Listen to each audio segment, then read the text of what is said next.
Hello, আসসালামু আলাইকুম। সবাই কেমন আছেন? আশা করি সবাই ভালো আছেন। আমি আজকে নিয়ে এসেছি তেলাপিয়া মাছের রেসিপি। আমি আগে মাছগুলো একটু হলুদ মরিচ দিয়ে মেখে রেখেছিলাম 10 মিনিটের মতো। এখন একটু ভেজে নিব। আপনারা চাইলে কাঁচাও রান্না করতে পারেন। তেলাপিয়া মাছ কিন্তু যেভাবে রান্না করে সেভাবেও ভালো লাগে। আরেকটা পাতিলে আমি তেল দিয়ে দিব, পেঁয়াজ কুচি, সাথে কয়েকটা কাঁচামরিচ,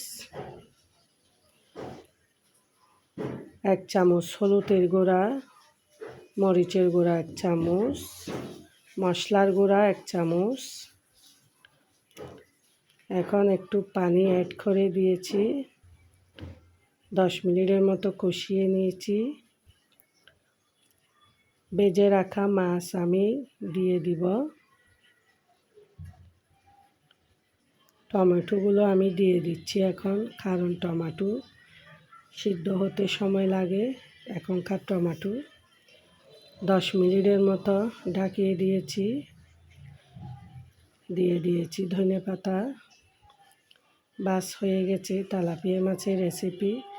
যদি ভালো লাগে আপনাদের আমার পাশে থেকে লাইক সাবস্ক্রাইব করে দিবেন। আসসালামু আলাইকুম।